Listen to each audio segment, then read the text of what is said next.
Saat aku pergi demi masa depan kami, dia memilih mengakhiri semuanya. Aku tak berteriak, tak memohon, dan tak menangis di depannya.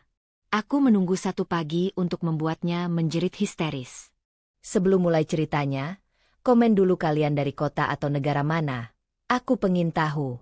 Jangan lupa like, subscribe, dan aktifkan lonceng, supaya channel ini makin berkembang. Aku menutup koper dengan satu tarikan napas panjang. Bunyi resleting terdengar lebih keras dari biasanya di apartemen kami yang terlalu sunyi untuk ukuran pagi hari. Jam dinding menunjukkan pukul 6:10, dan Revan masih duduk di meja makan dengan ponsel di tangan. Secangkir kopi di depannya sudah dingin. "Kamu yakin harus berangkat sepagi ini?" tanyanya tanpa menoleh. Aku mengangguk sambil meraih blazer dan menyampirkannya di lengan. Meeting pertamanya jam 9. Aku nggak mau ambil risiko terlambat. Revan menggumam pelan, entah menyetujui atau sekadar menanggapi seadanya. Sudah beberapa minggu ini, percakapan kami sering berakhir seperti itu. Singkat, datar, dan menggantung. Tidak ada pertengkaran besar, tidak ada teriakan. Justru itulah yang membuat dadaku terasa sesak. Ada jarak yang tumbuh diam-diam, seperti retakan halus di kaca yang baru terlihat ketika cahaya mengenainya dari sudut tertentu. Aku berjalan ke dapur untuk menuang air minum. Dari sudut mataku, kulihat Revan akhirnya mengangkat wajah.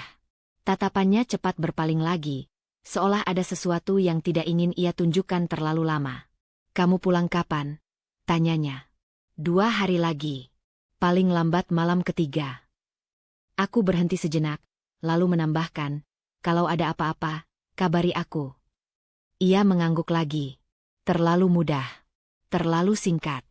Aku meneguk air, mencoba mengabaikan perasaan ganjil yang merayap di perutku. Ini bukan perjalanan bisnis pertamaku, dan seharusnya tak ada yang aneh. Tapi pagi ini terasa berbeda. Bukan karena jadwal atau kota tujuan, melainkan karena sikap Revan yang semakin sulit kubaca. Aku menghampirinya, meletakkan tanganku di bahunya. Sentuhanku membuatnya sedikit terkejut, lalu ia tersenyum. Senyum yang rapi, sopan, tapi tidak benar-benar hangat. "Hati-hati di jalan," katanya. "Kamu juga," jawabku. Aku ingin mengatakan lebih banyak. Menanyakan apa yang sebenarnya mengganggunya akhir-akhir ini. Kenapa ia sering pulang larut, kenapa pembicaraan kami selalu berakhir cepat. Tapi koper sudah berdiri di dekat pintu, dan waktu terus berjalan. Ada hal-hal yang terasa lebih mudah ditunda daripada dihadapi. Lift turun dengan gerakan halus. Aku menatap pantulan wajahku di dinding baja, mencoba membaca diriku sendiri. Wajah seorang perempuan yang terlihat tenang, rapi, dan terkendali. Tidak ada yang bisa menebak bahwa di balik itu, pikiranku sedang sibuk merangkai kemungkinan-kemungkinan yang tak ingin kusebutkan. Di lobi, sopir sudah menunggu. Aku melangkah keluar gedung dan udara pagi menyambut dengan dingin tipis. Saat mobil mulai melaju, ponselku bergetar. Sebuah pesan masuk dari Revan. "Hati-hati." Satu kata. Tidak ada emotikon, tidak ada tambahan. Aku membalas dengan singkat juga, lalu menyimpan ponselku kembali ke tas. Aku tidak tahu mengapa, tapi pesan sesederhana itu justru membuat dadaku semakin berat.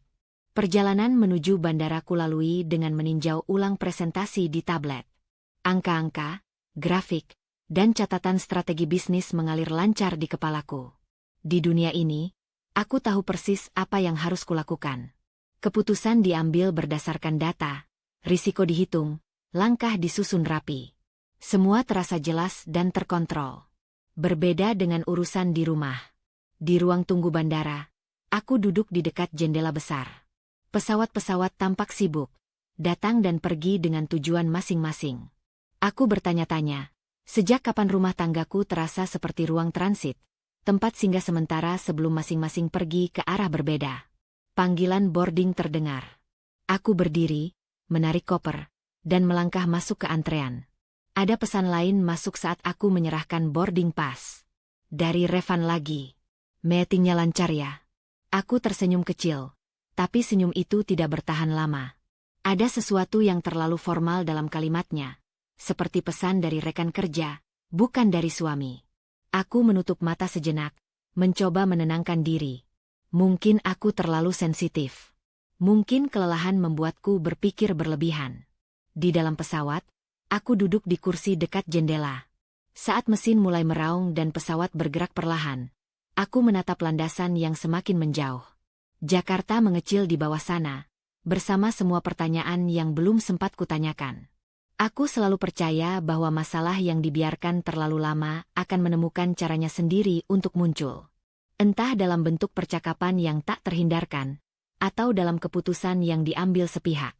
Pagi ini, aku pergi dengan keyakinan bahwa semuanya masih bisa dibicarakan nanti, setelah urusan bisnis selesai, setelah pikiran lebih jernih. Aku tidak tahu bahwa kepergianku justru memberi ruang bagi sesuatu yang sudah lama dipersiapkan. Pesawat mengudara dengan mantap. Aku menyandarkan kepala ke kursi, membiarkan dengungan mesin menjadi latar. Di dadaku, ada perasaan aneh yang belum bisa kuberi nama, campuran antara keyakinan dan kecemasan. Aku menutup mata, membawa satu harapan sederhana. Saat aku kembali, kami masih berdiri di tempat yang sama. Dan untuk pertama kalinya, harapan itu terasa rapuh. Aku terbangun sebelum alarm berbunyi. Kamar hotel masih gelap, hanya lampu kota yang menyelinap lewat celah tirai.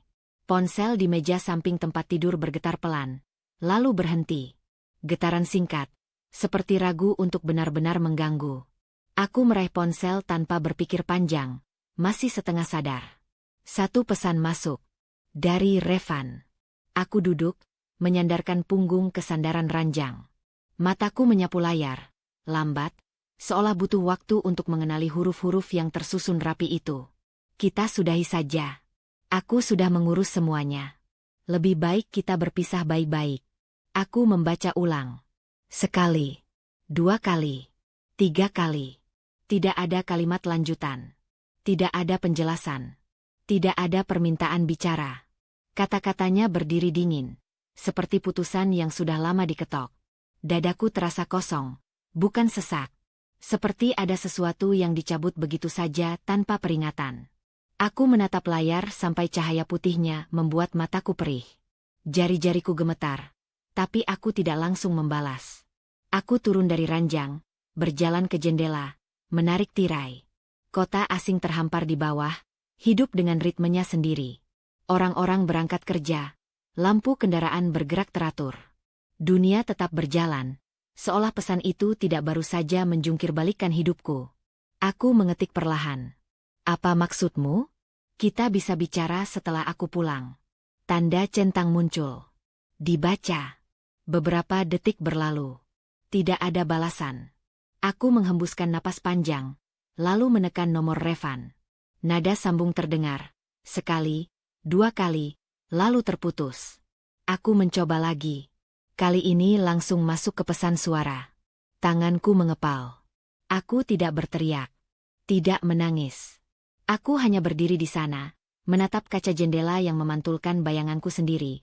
Wajah pucat dengan mata yang terlalu jernih untuk seseorang yang baru saja diceraikan lewat pesan singkat. Aku kembali ke tempat tidur, duduk di tepi ranjang. Pikiranku bekerja cepat, seperti mesin yang dipaksa berlari. Ini tidak masuk akal. Tidak ada pertengkaran besar. Tidak ada ultimatum. Pagi kemarin ia masih berdiri di dapur, memintaku hati-hati di jalan. Ponselku bergetar lagi. Kamu sibuk. Aku juga. Ini keputusan yang paling masuk akal. Masuk akal. Aku tertawa kecil. Suara yang terdengar asing di telingaku sendiri. Masuk akal bagi siapa? Aku menekan layar, mengetik dengan lebih tegas. Kita menikah bertahun-tahun, Revan. Kalau ada masalah, kita bicarakan. Jangan lakukan ini lewat pesan.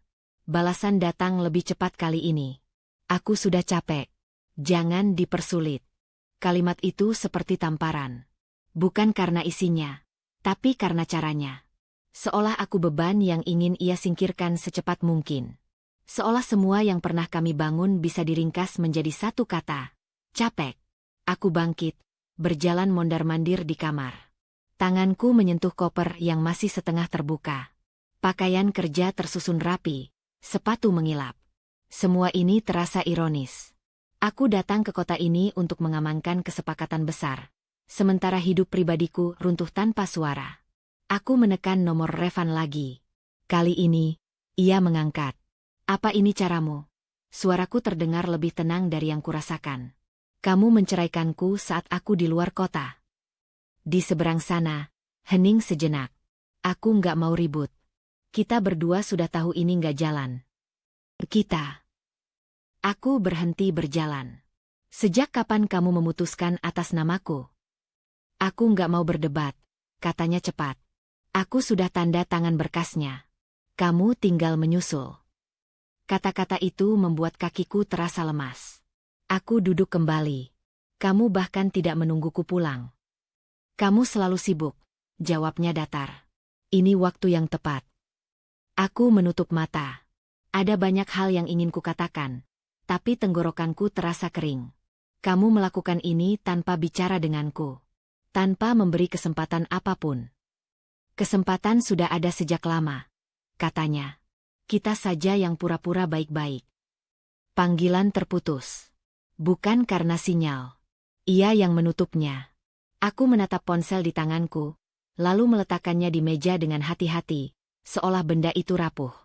Di cermin kamar mandi, wajahku terlihat sama seperti tadi pagi. Tidak ada air mata. Tidak ada riasan berantakan. Hanya tatapan yang sedikit lebih keras. Aku membasuh muka, air dingin menyentuh kulitku. Nafasku mulai teratur. Di kepalaku, satu hal menjadi jelas. Ini bukan keputusan impulsif. Ia terlalu tenang. Terlalu siap. Artinya, ada sesuatu yang tidak ku ketahui. Aku mengenakan pakaian kerja, mengancingkan kemeja satu persatu. Tanganku sudah tidak gemetar. Saat aku keluar kamar dan melangkah ke lift, ponselku kembali bergetar. Pesan terakhir dari Revan. Jangan buat ini sulit. Aku membaca kalimat itu sambil berdiri di dalam lift yang bergerak turun. Pintu terbuka, dan aku melangkah keluar dengan bahu tegak. Ia mungkin mengira aku akan runtuh, akan memohon, atau akan pulang dengan panik. Ia salah. Aku masih merasakan nyeri itu, tajam dan nyata, tapi di baliknya ada sesuatu yang lain. Kesadaran bahwa keputusan sepihak ini akan punya konsekuensi. Aku mungkin tidak memilih cara ini, tapi aku tidak akan menjadi pihak yang diinjak begitu saja.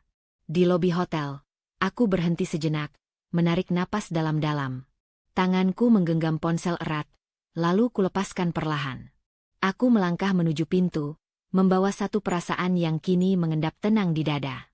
Jika ia mengira jarak ini membuatku lemah, ia baru saja membuat kesalahan pertama. Pintu apartemen terbuka dengan bunyi pelan yang terasa lebih nyaring dari seharusnya. Aku melangkah masuk, menarik koper ke dalam, lalu menutup pintu di belakangku. Udara di dalam ruangan terasa asing, bukan karena baunya, tapi karena kesunyiannya.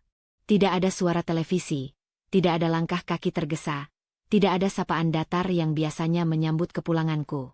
Lampu ruang tamu menyala. Revan duduk di sofa, punggungnya tegak, kedua tangannya saling bertaut di atas lutut. Ia menoleh saat mendengar bunyi koper. Tatapannya singkat, lalu kembali datar. Seolah aku tamu yang datang tanpa janji. Kamu cepat, katanya. Aku meletakkan tas kerja di meja, berdiri beberapa langkah darinya. Kamu mengira aku akan menunggu. Ia mengangkat bahu. Aku kira kamu masih mau menyelesaikan urusanmu. Nada suaranya membuat dadaku mengeras. Bukan dingin, lebih tepatnya berjarak. Aku menatap sekeliling. Beberapa benda kecil tidak lagi di tempatnya. Figura foto di rak buku hilang. Vas keramik yang biasa ia keluhkan terlalu besar juga tak ada. Perubahan kecil, tapi cukup untuk memberi pesan. Kamu sudah berkemas, kataku pelan. Revan mengangguk. Sebagian. Tanpa bicara denganku. Ia menghela napas, lalu bangkit. Jarak kami kini hanya beberapa langkah. Kita sudah bicara, Rizka. Lewat pesan. Lewat telepon. Bukan begitu caranya, jawabku. Bukan dengan menghilang, lalu menyodorkan keputusan. Keputusan itu perlu diambil, katanya cepat. Kita berdua tahu itu. Aku tersenyum tipis. Kamu terlalu sering berbicara seolah aku ada di pihakmu. Ia memalingkan wajah, berjalan ke jendela. Aku capek berdebat. Kita bahkan belum berdebat. balasku. Yang kamu lakukan adalah memutuskan, lalu berharap aku menerima. Ia menoleh lagi, kali ini lebih tajam. Apa yang kamu mau? Menangis? Berteriak? Itu tidak akan mengubah apapun. Aku menarik napas. Aku tidak datang untuk adegan itu. Aku datang untuk jawaban. Aku mau kamu jujur.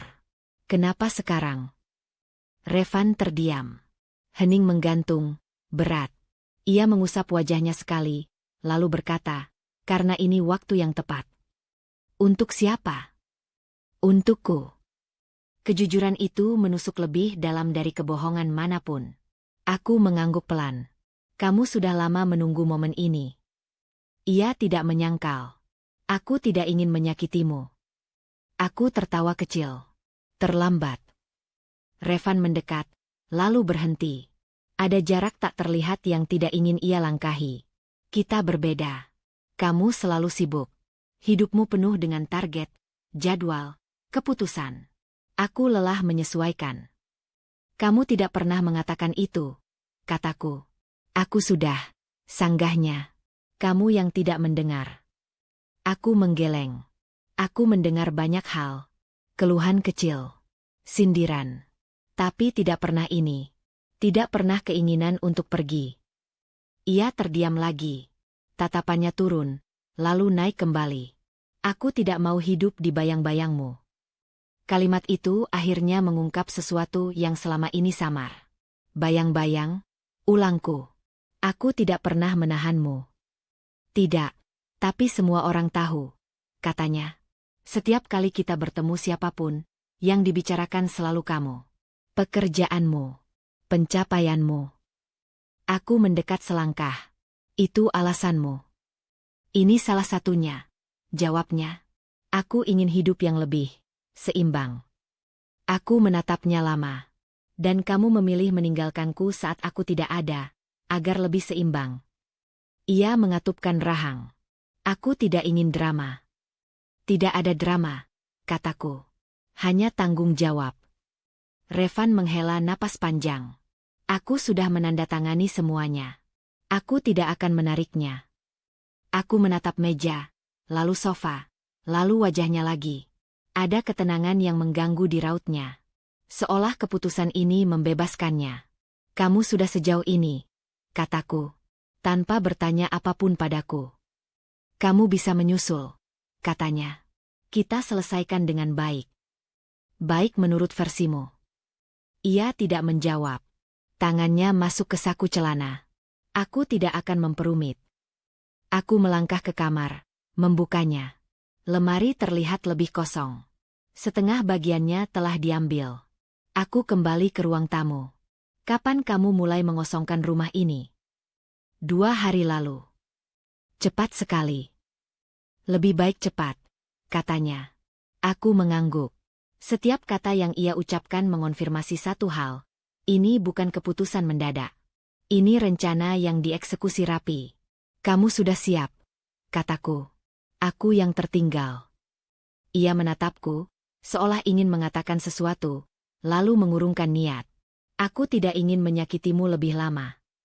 Keputusan sepihak bukan belas kasihan, balasku. Hening kembali turun. Aku meraih koperku, menariknya ke kamar. Aku tidak akan tinggal lama. Tidak malam ini. Di ambang pintu, aku berhenti dan menoleh. Satu hal, kataku. Revan mengangkat alis. Kamu mungkin merasa lega sekarang, lanjutku. Tapi jangan salah mengira ketenanganku sebagai kelemahan. Ia menatapku tanpa ekspresi. Aku tidak meremehkanmu. Bagus, kataku. Karena aku tidak sedang meremehkan diriku sendiri. Aku menutup pintu kamar, mengunci dari dalam. Aku duduk di tepi ranjang yang masih rapi, meletakkan koper di samping. Jantungku berdetak stabil. Tidak ada air mata yang jatuh. Yang ada hanya kesadaran yang semakin mengeras, membentuk sesuatu yang dingin dan jernih. Rumah ini mungkin tidak lagi mengakuiku. Tapi aku tahu satu hal dengan pasti. Aku tidak akan pergi tanpa meninggalkan jejak dari kebenaran yang ia pilih untuk abaikan. Aku bangun sebelum matahari naik. Bukan karena mimpi buruk, melainkan karena kepalaku terasa terlalu penuh untuk tidur lebih lama. Pintu kamar masih terkunci dari dalam. Dari luar, tidak ada suara. Revan pasti sudah berangkat atau sengaja menghindar. Aku tidak perlu menebak.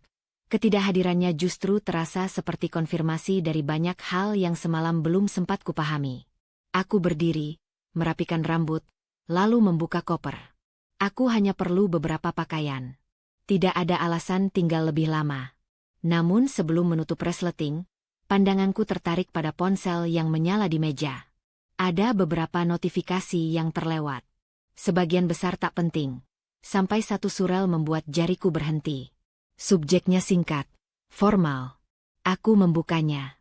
Isinya bukan sesuatu yang seharusnya sampai kepadaku, tapi namaku tercantum di tembusan. Tanggalnya mundur beberapa hari. Isinya membahas pengurusan berkas, jadwal penandatanganan, dan satu kalimat yang membuatku duduk kembali di tepi ranjang. Proses dipercepat sesuai arahan. Aku menelan ludah. Dipercepat berarti ada tenggat. Ada rencana.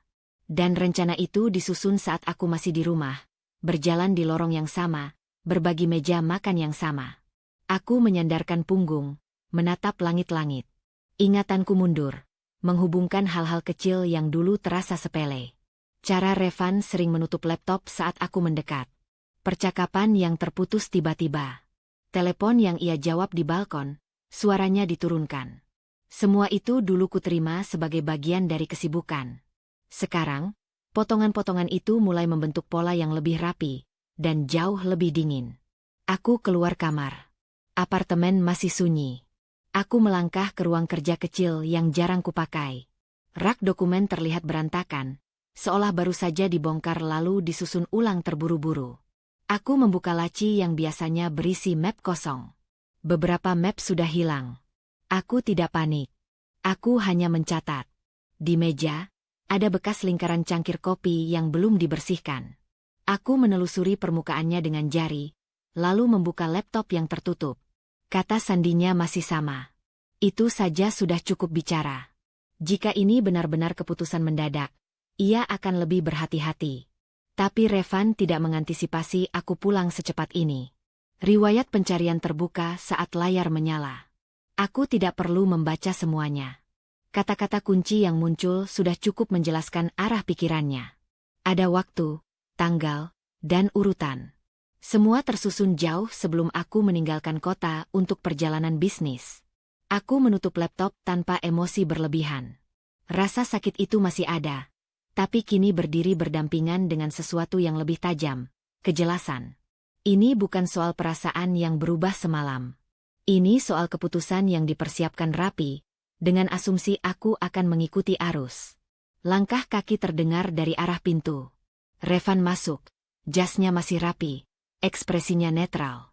Ia berhenti saat melihatku berdiri di ruang kerja. Kamu belum pergi, katanya. Aku perlu memastikan beberapa hal, jawabku. Ia meletakkan kunci di meja. Aku harap kamu tidak mencari-cari. Aku menatapnya. Kalau tidak ada yang disembunyikan, seharusnya tidak ada yang perlu dikhawatirkan. Rahangnya mengeras. Aku tidak berniat menyembunyikan apapun. Tapi kamu menyusun semuanya saat aku masih di rumah, kataku tenang. Kamu memilih waktu ketika aku pergi agar bisa bergerak lebih cepat. Ia terdiam. Tidak lama, tapi cukup untuk menjawab. Aku tidak ingin kamu terluka. Kamu mengira dengan tidak melibatkanku, luka itu akan lebih kecil. Aku melangkah mendekat. Atau kamu hanya ingin memastikan aku tidak sempat menghentikanmu? Revan menghela napas, lalu duduk. Aku ingin semuanya selesai tanpa konflik. Konflik tidak muncul karena percakapan, balasku. Konflik muncul karena keputusan sepihak. Ia menatap lantai. Aku sudah memikirkannya lama. Aku tahu, kataku. Itu yang membuatku kecewa. Keheningan turun lagi. Kali ini berbeda. Tidak tegang, tapi berat. Aku melihatnya seperti orang asing yang baru kukenal kembali, minus topeng yang selama ini ia kenakan. Kamu tidak bertanya apa yang kupikirkan, lanjutku. Tidak pernah. Apa gunanya? Katanya pelan. Kamu akan berargumen. Berargumen bukan kejahatan, jawabku. Itu cara orang dewasa memutuskan. Ia tidak menjawab. Tangannya saling bertaut, persis seperti semalam. Gestur yang sama, tapi kini maknanya berubah. Dulu kupikir itu tanda ia mencoba tenang. Sekarang aku melihatnya sebagai sikap bertahan. Aku meraih tas, memasukkan ponsel dan dompet.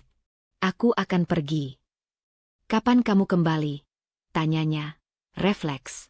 Aku berhenti di dekat pintu. Aku akan kembali saat urusan ini menuntutku hadir. Bukan karena kamu mengatur waktunya. Ia mengangguk pelan. Tidak ada upaya menahan. Tidak ada permintaan maaf. Itu saja sudah cukup menjelaskan prioritasnya. Di lift, aku menatap pantulan diriku sendiri. Tidak ada kepanikan di sana. Yang ada hanya sorot mata yang lebih waspada. Aku tidak lagi bertanya-tanya apa yang salah. Aku mulai bertanya apa yang sedang dihadapi. Di dalam mobil, aku membuka catatan di ponsel. Bukan untuk meluapkan emosi, melainkan untuk mencatat fakta. Tanggal, waktu, hal-hal kecil yang tadi kulihat. Aku tidak tahu kemana semua ini akan bermuara, tapi aku tahu satu hal. Orang yang merencanakan sesuatu biasanya lupa satu detail penting, bahwa rencana yang baik tetap bergantung pada asumsi. Dan asumsi terbesar Revan pagi ini adalah aku akan menerimanya tanpa bertanya. Aku menutup catatan, menatap jalan di depan. Ada rasa dingin yang menyebar, bukan lagi karena terluka, melainkan karena kesiapan. Jika ini permainan waktu dan langkah, aku baru saja melihat papan permainannya dengan lebih jelas. Aku tersenyum tipis, sendirian di dalam mobil yang melaju menjauh. Tidak ada kemarahan yang meledak. Hanya satu kesimpulan yang mengendap pelan dan pasti. Aku tidak lagi berjalan di belakang keputusan orang lain. Pintu kantor terbuka dengan bunyi halus yang selalu membuatku merasa kembali ke ritme yang kukenal. Pendingin ruangan menyambut dengan suhu stabil. Lampu-lampu menyala rata, dan meja kerjaku berdiri rapi seperti terakhir kali kutinggalkan. Tidak ada kekacauan. Tidak ada perubahan. Dunia profesionalku tidak ikut goyah hanya karena satu keputusan sepihak di rumah. Aku meletakkan tas, membuka laptop, dan langsung meninjau agenda hari ini. Ada rapat singkat, ada laporan yang harus ditandatangani, ada keputusan yang menunggu. Aku tidak perlu menenangkan diri. Pekerjaan selalu tahu caranya menuntut fokus. Sebelum duduk, aku berhenti sejenak di depan dinding kaca yang menghadap ke lantai produksi di bawah. Aktivitas berjalan seperti biasa. Orang-orang bergerak dengan tujuan. Mesin berdengung konsisten. Semua ini berdiri bukan karena kebetulan, melainkan karena keputusan-keputusan yang diambil dengan tanggung jawab. Keputusan yang tidak dilakukan lewat pesan singkat. Ponselku bergetar. Satu pesan masuk. Dari Revan.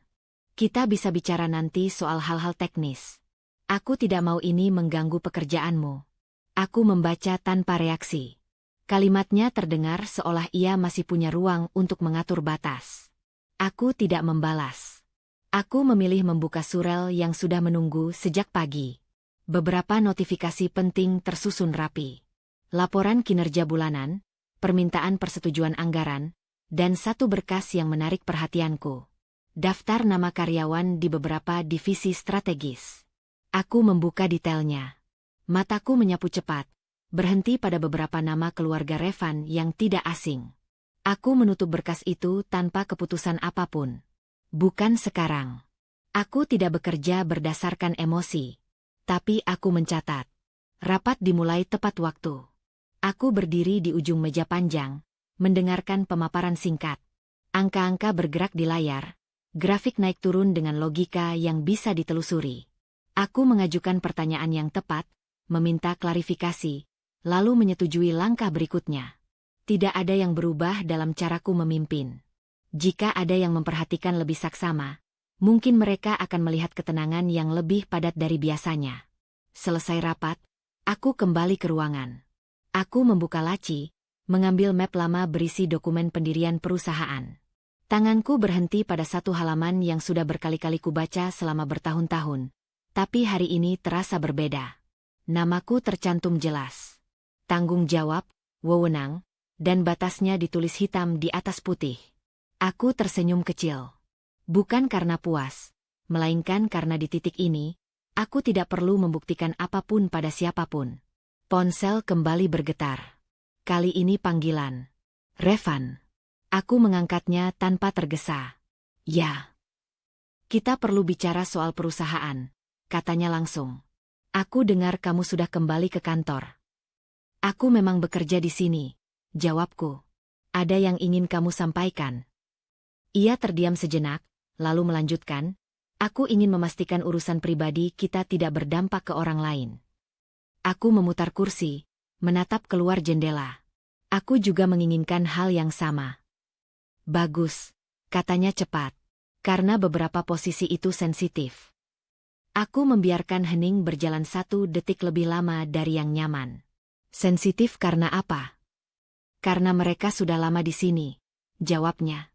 Mereka keluarga. Aku tahu, kataku. Dan aku juga tahu standar kinerja. Nada napasnya berubah. Kamu tidak sedang mengaitkan ini dengan...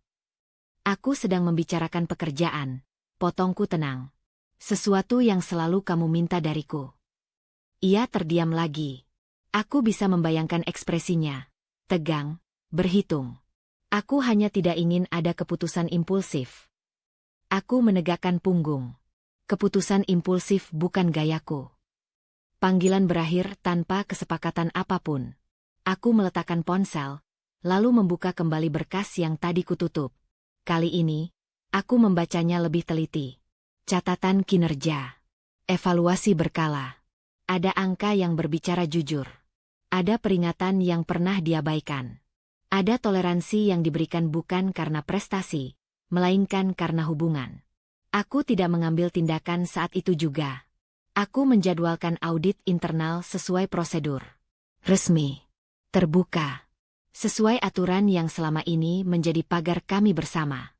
Jika ada yang harus dipertanyakan, itu akan dilakukan dengan data, bukan asumsi. Siang menjelang. Aku turun ke lantai produksi, menyapa sekilas, mengamati alur kerja. Tidak ada yang tahu apa yang sedang berputar di kepalaku. Dan memang tidak perlu. Kepemimpinan tidak selalu diumumkan. Seringkali ia bekerja paling efektif dalam diam. Kembali ke ruangan. Aku menulis beberapa catatan singkat. Bukan ancaman. Bukan rencana balas dendam. Hanya daftar langkah yang harus dilakukan agar organisasi ini berjalan sebagaimana mestinya. Tanpa beban personal. Tanpa kompromi yang merugikan. Sore hari, pesan masuk lagi dari Revan. Kamu serius akan menyeret urusan kantor ke jalur formal? Aku membalas singkat. Aku serius menjalankan tanggung jawab. Tidak ada balasan setelah itu. Menjelang pulang, aku berdiri lagi di depan dinding kaca. Cahaya sore menyentuh lantai produksi dengan warna keemasan. Ada kepuasan yang tenang melihat sistem berjalan karena keputusan yang benar, bukan karena belas kasihan. Aku menyadari sesuatu yang sederhana namun penting. Selama ini, aku terlalu sering memisahkan diriku. Rizka di rumah, Rizka di kantor, seolah keduanya tidak saling berkaitan. Padahal kekuatanku selalu utuh. Aku hanya memilih untuk tidak menggunakannya di ruang yang kuanggap pribadi. Hari ini, batas itu bergeser. Bukan karena aku ingin mencampur adukan, melainkan karena aku menolak diposisikan seolah aku tidak punya pijakan. Aku mengambil tas, mematikan lampu ruangan, lalu melangkah keluar. Di koridor, langkah kakiku terdengar mantap. Tidak tergesa, tidak ragu. Jika ada yang berubah sejak pagi, itu bukan posisiku. Itu cara pandangku terhadap apa yang selama ini kupikir harus kutahan. Di luar, langit mulai gelap. Aku menarik napas panjang, merasakan udara yang lebih ringan. Untuk pertama kalinya sejak pesan itu datang, ada ketenangan yang bukan hasil penyangkalan, melainkan kepastian. Apapun yang akan terjadi setelah ini, aku tahu di mana aku berdiri, di belakang keputusan yang kuambil sendiri. Aku tidak melakukan apapun selama 2 hari penuh. Tidak ada pengumuman, tidak ada keputusan yang langsung terlihat, tidak ada perubahan ritme kerja yang mencolok. Aku datang ke kantor seperti biasa, pulang tepat waktu, dan menjalankan agenda yang sudah terjadwal. Dari luar, segalanya tampak stabil. Dari dalam, aku sedang mengamati. Ponselku lebih sering bergetar belakangan ini, tapi aku memilih menjawab seperlunya. Revan beberapa kali menghubungiku, selalu dengan nada yang sama, seolah ingin memastikan aku tetap berada di garis yang ia anggap aman. Setiap pesannya membawa asumsi, bahwa aku akan menjaga jarak, bahwa aku tidak akan bertindak, bahwa diamku berarti setuju. Aku tidak meluruskan asumsi itu. Di ruang rapat kecil, aku duduk mendengarkan laporan rutin. Ada penurunan kecil di satu divisi, ada keterlambatan target yang tidak signifikan. Catatan-catatan itu seharusnya memicu tindak lanjut cepat, tapi aku membiarkannya mengendap. Bukan karena mengabaikan, melainkan karena ingin melihat reaksi. Di luar ruang rapat, aku mendengar percakapan yang terhenti saat aku lewat. Nada suara berubah, senyum muncul terlalu cepat. Ada rasa percaya diri yang tidak biasanya. Orang-orang mulai merasa aman dalam jeda yang kuambil. Siang itu, aku makan di meja kerjaku. Ponselku menyala dengan pesan dari Revan. Kamu tenang sekali. Aku kira kamu akan bereaksi lebih keras. Aku membaca tanpa terburu-buru. Kalimat itu mengandung kepastian yang terlalu cepat. Aku membalas singkat. Aku bekerja. Titik. Tidak ada penjelasan tambahan. Sore hari, aku menerima laporan sementara dari audit internal yang sudah kujadwalkan secara resmi. Belum lengkap, belum final. Tapi cukup untuk menunjukkan satu hal. Beberapa prosedur dilonggarkan terlalu lama. Toleransi menjadi kebiasaan. Kebiasaan berubah menjadi hak istimewa. Aku menutup berkas itu dan menyimpannya. Belum saatnya. Di rumah sementara yang kutinggali, malam datang dengan tenang. Aku duduk di sofa, membaca ulang catatan di ponselku. Tanggal, jam, dan detail kecil yang mungkin terlihat remeh bagi orang lain. Aku tidak mencari pembenaran. Aku hanya memastikan bahwa saat aku bergerak, setiap langkah punya pijakan. Telepon berdering. Revan lagi. Kamu sengaja diam, katanya tanpa basa-basi. Apa yang kamu harapkan? Tanyaku. Reaksi. Jawabnya. Atau setidaknya tanda. Aku tidak berkewajiban memberi tanda, kataku tenang. Ia tertawa kecil, nada yang terdengar meremehkan. Kamu selalu seperti ini. Terlalu percaya diri dengan posisimu. Aku berdiri, berjalan ke jendela. Lampu kota menyala satu persatu. Posisi tidak membuatku tenang. Persiapan yang membuatku begitu. Ia terdiam, lalu berkata, "Jangan lupa, perusahaan itu juga berdiri karena banyak orang." Aku tahu, balasku. Itulah sebabnya aku memastikan semuanya berjalan sesuai aturan. Jangan sok profesional, katanya. Ini soal kita. Ini soal tanggung jawab, koreksiku. Ia menghela napas panjang. Kamu terlalu membesar-besarkan. Aku tidak menanggapi. Kadang, keheningan adalah jawaban paling jujur. Panggilan terputus. Aku meletakkan ponsel di meja, lalu duduk kembali. Aku merasakan sesuatu yang tipis namun jelas. Ia mulai menganggap keheninganku sebagai tanda bahwa ia masih memegang kendali. Keesokan harinya, aku datang lebih pagi. Aku memeriksa jadwal, menyesuaikan beberapa pertemuan, lalu duduk di ruanganku tanpa memanggil siapapun. Dari balik kaca, aku melihat aktivitas yang mulai berubah. Percakapan lebih santai. Beberapa keputusan kecil diambil tanpa konfirmasi. Seolah-olah garis wewenang menjadi kabur. Aku membiarkannya. Di tengah hari, aku menerima pesan lain dari Revan. Sepertinya semuanya baik-baik saja. Aku lega. Aku tersenyum tipis. Bukan karena setuju, tapi karena ia baru saja mengungkap cara pandangnya. Baginya, ketiadaan konflik berarti kemenangan. Baginya, diam adalah tanda menyerah. Aku tidak membalas. Sore menjelang, aku membuka kembali laporan audit sementara. Aku menandai beberapa poin dengan stabilo. Tidak banyak. Hanya yang benar-benar penting. Aku menutup berkas itu, memasukkannya ke laci, lalu menguncinya. Di parkiran, aku duduk di dalam mobil lebih lama dari biasanya. Aku mematikan mesin, menatap setir. Ada rasa ingin bergerak cepat, ingin menyelesaikan semuanya. Tapi pengalaman mengajarkanku bahwa ketergesaan hanya memberi celah bagi orang lain untuk mengelak. Aku menyalakan mesin kembali dan melaju pulang. Di jalan, aku memikirkan satu hal sederhana.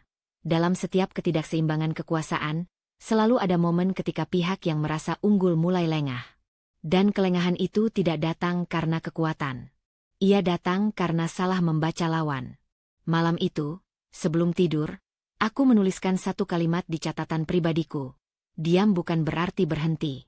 Aku menutup ponsel, mematikan lampu, dan membiarkan gelap menyelimuti ruangan. Ada ketenangan aneh dalam menunggu, bukan karena tidak ada yang akan terjadi, melainkan karena aku tahu persis kapan harus bergerak. Aku menggeser kursi lebih dekat ke meja, menurunkan layar laptop sedikit agar pantulannya tidak terlihat dari luar ruangan. Pagi ini kantor terasa lebih bising dari biasanya, tapi kebisingan itu justru memberiku selubung. Tidak ada yang memperhatikan detail kecil ketika mereka merasa aman. Aku membuka kalender, menandai beberapa tanggal dengan warna netral. Bukan agenda besar. Hanya pertemuan rutin yang sedikit kuatur ulang urutannya. Perubahan kecil, hampir tidak terasa, tapi cukup untuk memindahkan pusat perhatian. Aku tidak mengirim pemberitahuan apapun. Sistem akan melakukannya sendiri. Ponselku menyala. Pesan masuk dari Revan. Kamu kelihatan sibuk. Semoga tidak terlalu memforsir diri. Nada itu masih sama, pura-pura peduli, tapi ingin memastikan aku tetap berada di jalur yang ia anggap tidak berbahaya. Aku membaca, lalu mengunci layar tanpa membalas. Diamku tetap menjadi alat paling efektif. Aku berdiri dan berjalan keluar ruangan, menyusuri lorong menuju arsip. Ruangan itu jarang dikunjungi. Rak-raknya penuh map yang jarang disentuh. Tapi disitulah jejak keputusan lama tersimpan. Aku menarik satu map dengan label tahun lalu, membukanya di meja panjang. Aku tidak membaca semuanya. Aku mencari pola. Tanda tangan yang muncul berulang. Persetujuan yang melewati prosedur.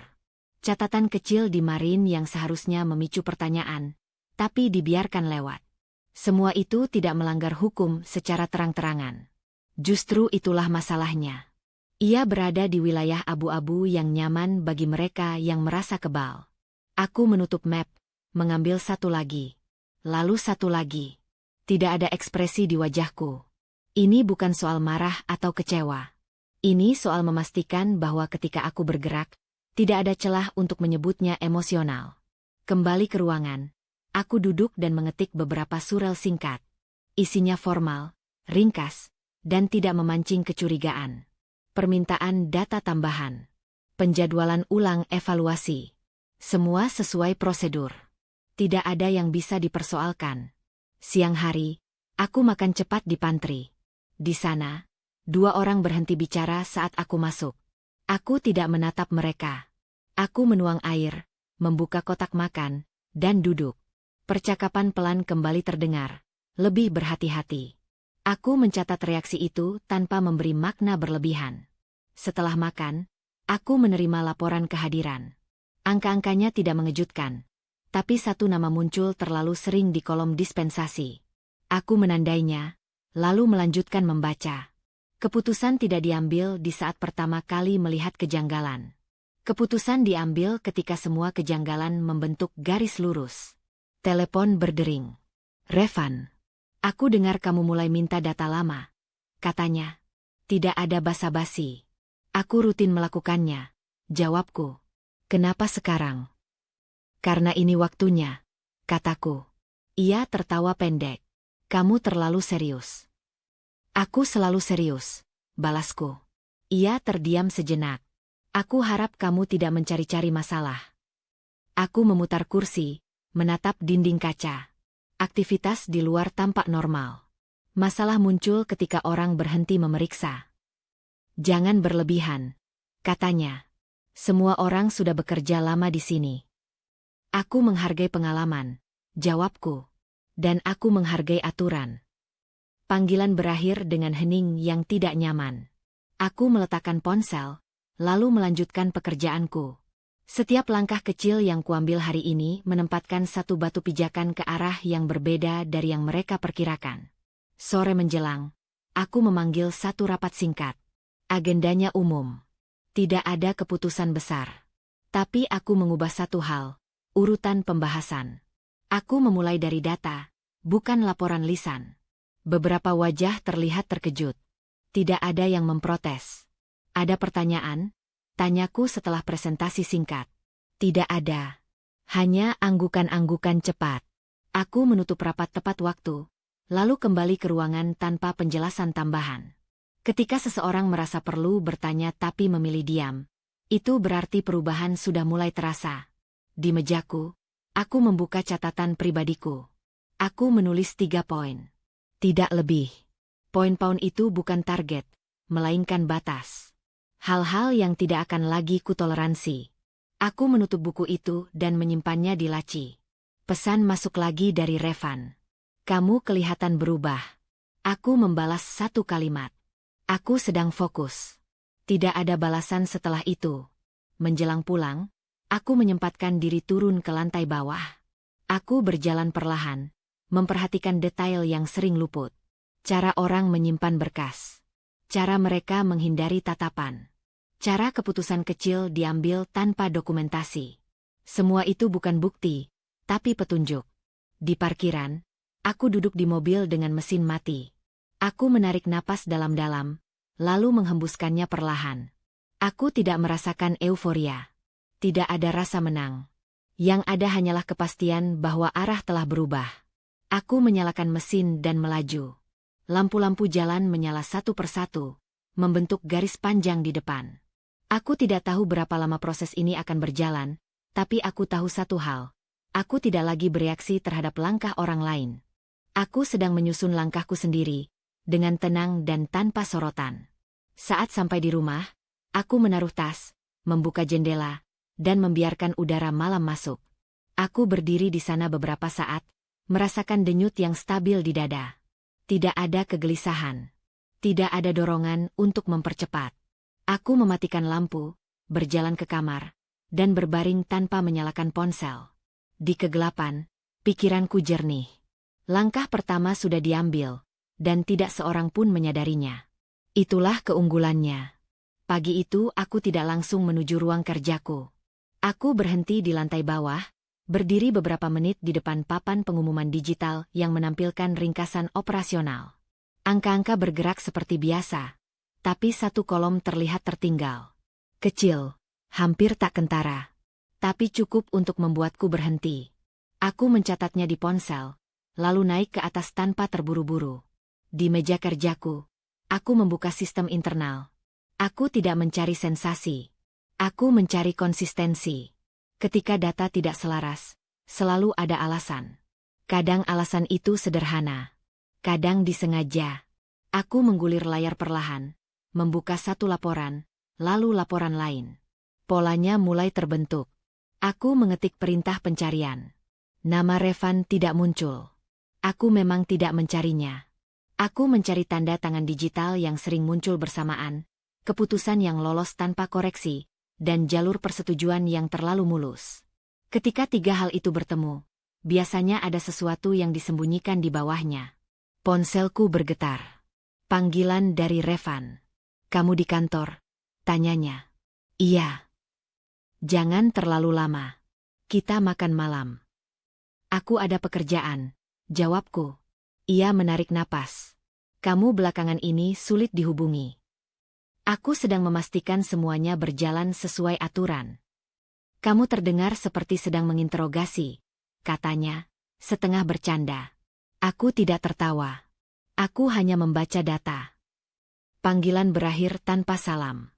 Aku kembali ke layar. Siang hari, satu laporan masuk otomatis. Bukan laporan yang kuajukan. Laporan itu seharusnya dikirim minggu depan. Tapi sistem mengirimkannya lebih cepat karena satu parameter diubah. Aku membaca cepat, lalu membaca ulang. Di situ, angka yang tadi kulihat pagi hari muncul lagi, kali ini dengan penjelasan yang terlalu singkat.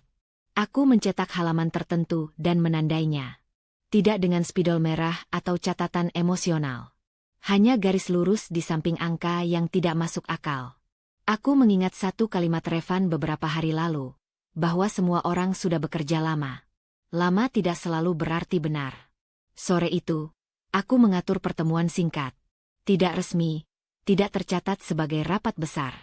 Aku membuka pembahasan dengan data, bukan pendapat.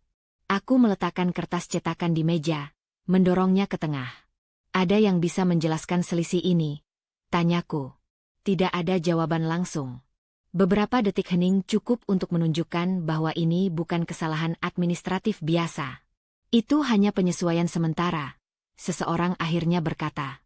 Penyesuaian apa? Tanyaku. Untuk efisiensi. Aku mengangguk. Efisiensi harus tercatat. Ini tidak. Aku tidak menaikkan suara. Aku tidak menekan.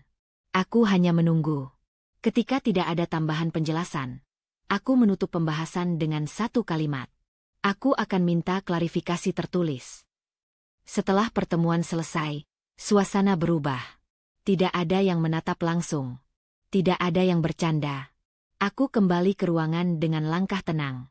Ini bukan kemenangan. Ini hanya awal dari runtuhnya asumsi bahwa semua akan selalu aman. Malamnya, Revan datang ke rumah lebih awal dari biasanya. Ia meletakkan tas dengan sedikit lebih keras dari perlu. Apa yang kamu lakukan hari ini? Tanyanya tanpa basa-basi. Aku bekerja, jawabku. Kamu memanggil orang-orang dan mulai bertanya hal-hal lama. Karena aku menemukan hal-hal yang tidak dijelaskan. Ia berdiri di depanku, menyilangkan tangan. Kamu tahu dampaknya. Aku tahu tanggung jawabku. Kamu membuat orang-orang panik. Panik muncul ketika ada yang disembunyikan, kataku. Ia tertawa singkat, tapi matanya tidak ikut tertawa. Kamu terlalu jauh. Aku baru mulai membaca, jawabku. Kami diam. Ketegangan di ruangan itu tidak meledak, tapi menekan dari semua sisi. Aku tidak perlu mengatakan lebih banyak. Fakta akan berbicara sendiri. Keesokan harinya, aku menerima dokumen tambahan. Kali ini lengkap, tapi terlambat. Ada koreksi tanggal. Ada catatan kecil yang mencoba menjelaskan keputusan besar. Semuanya tampak rapi di permukaan, tapi aku sudah melihat versi sebelumnya. Jejak perubahan tidak pernah benar-benar hilang. Aku menyimpan kedua versi itu, membandingkannya. Perbedaan kecil, tapi cukup untuk menunjukkan niat. Aku menutup folder dan bersandar di kursi. Dadaku terasa berat. Bukan karena sedih, tapi karena kesadaran bahwa orang yang paling dekat denganku berdiri di sisi yang berlawanan dari apa yang seharusnya. Revan mengirim pesan singkat. Kita perlu bicara. Serius. Aku membalas. Nanti. Sore menjelang, aku berjalan keluar gedung. Udara terasa lebih panas dari biasanya. Di parkiran, aku duduk di mobil tanpa menyalakan mesin. Tanganku masih memegang map tipis berisi kertas-kertas yang tidak seharusnya ada dalam kondisi itu. Aku tidak merasa marah. Aku merasa jelas. Kesalahan tidak lagi samar. Ia punya bentuk, tanggal, dan konsekuensi. Tidak ada lagi ruang untuk menyangkal tanpa terlihat konyol. Aku menyalakan mesin dan melaju. Di kaca spion, gedung itu mengecil, tapi apa yang kutemukan di dalamnya tidak akan menghilang. Malam ini, aku tahu satu hal dengan pasti, retakan sudah terlihat, dan siapapun yang berdiri di atasnya tidak akan bisa berpura-pura lama lagi. Aku sampai di rumah, menaruh map di meja, dan duduk tanpa menyalakan lampu. Dalam gelap, aku memejamkan mata sejenak. Tidak ada kepuasan. Tidak ada rasa dendam.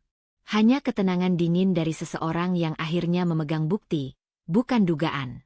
Dan itu jauh lebih berbahaya. Revan menelepon 3 kali pagi itu sebelum aku berangkat. Aku membiarkan panggilan terakhir berdering lebih lama dari biasanya, lalu mengangkatnya saat aku sudah duduk di mobil. Kita perlu bicara sekarang, katanya cepat. Tidak ada jeda, tidak ada nada bercanda. Aku sedang menyetir, jawabku. Nanti. Ini penting. Semua hal penting, kataku, lalu menutup panggilan. Aku tidak memacu mobil. Aku tiba di kantor seperti biasa, memarkir di tempat yang sama, berjalan melewati pintu depan tanpa menoleh.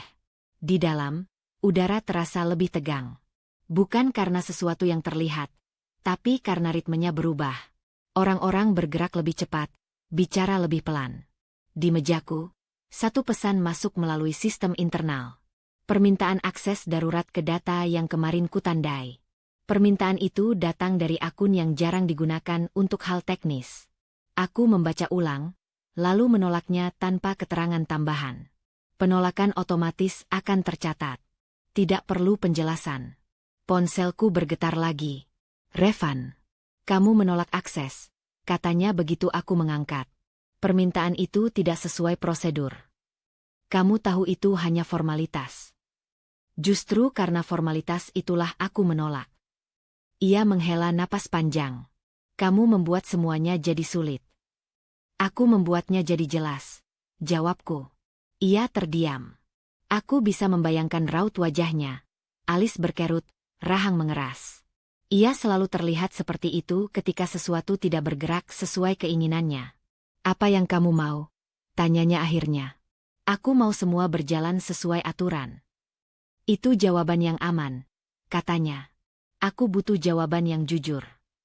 Aku menatap layar di depanku, data yang terbuka rapi. Jawaban jujur seringkali terdengar aman. Panggilan terputus. Kali ini bukan aku yang menutup.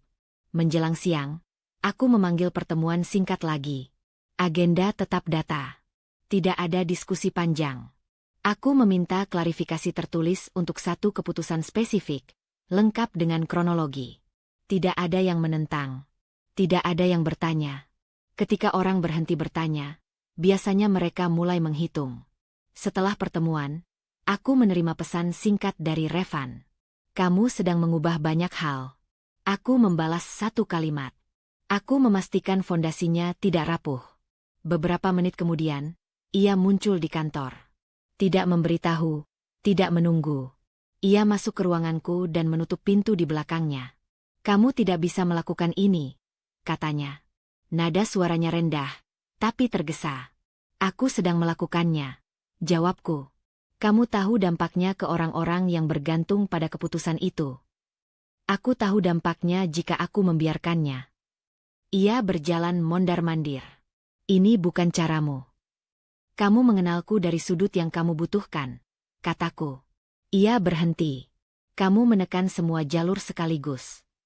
Aku mengikuti jalur yang ada, jawabku. Kamu hanya baru menyadarinya sekarang. Ia mendekat, menumpukan tangan di meja. Kamu ingin apa dariku? Aku menatapnya lurus. Kejujuran. Ia tertawa singkat, terdengar kering. Kamu sudah punya semua angka. Untuk apa lagi? Angka menunjukkan apa yang terjadi, kataku. Kejujuran menjelaskan mengapa. Wajahnya berubah. Bukan marah, tapi khawatir. Itu jarang kulihat. Ia menarik kursi dan duduk tanpa diminta. Kalau ini berlanjut, katanya pelan, banyak hal bisa runtuh. Hal-hal yang berdiri di atas asumsi memang rapuh, jawabku. Ia mengusap wajah. Kamu menikmati ini. Aku menggeleng. Aku tidak menikmati apapun. Aku bekerja. Ia menatapku lama. Kamu sudah tidak bisa dikendalikan. Aku berdiri, merapikan map di meja. Aku tidak pernah minta dikendalikan. Kami diam. Hening itu berat, bukan karena emosi, tapi karena perhitungan. Ia bangkit, melangkah ke pintu, lalu berhenti. Kalau kamu melangkah lebih jauh, katanya tanpa menoleh, kamu akan menyesal. Aku menyesal ketika aku berhenti, jawabku. Ia keluar tanpa menutup pintu. Aku membiarkannya terbuka. Sore hari, satu laporan tambahan masuk. Kali ini dari sistem audit internal yang biasanya berjalan lambat. Permintaan klarifikasi yang kuajukan memicu pemeriksaan lanjutan. Aku membaca ringkasannya. Netral. Objektif. Tidak memihak. Tepat seperti yang kubutuhkan. Revan mengirim pesan beruntun. Kita harus menyelesaikan ini. Aku bisa jelaskan. Jangan buat kesalahan. Aku tidak membalas. Menjelang pulang, aku menerima notifikasi penjadwalan ulang beberapa pertemuan penting. Bukan olehku. Oleh Revan. Ia mencoba mengatur ulang ritme. Terlambat. Aku membatalkan perubahan itu dan mengembalikannya ke jadwal semula. Sistem mencatat semuanya. Di parkiran, Revan menungguku di dekat mobil. Wajahnya tegang. Kamu tidak bisa menghindar terus, katanya. Aku tidak menghindar, jawabku sambil membuka pintu. Aku memilih. Kamu membuatku terlihat seperti ancaman. Kamu merasa terancam. kataku. Itu berbeda. Ia menahan pintu mobil sebelum kututup. Kalau kamu lanjutkan, aku tidak bisa menjamin hasilnya. Aku menatap tangannya, lalu wajahnya. Hasilnya sudah berjalan.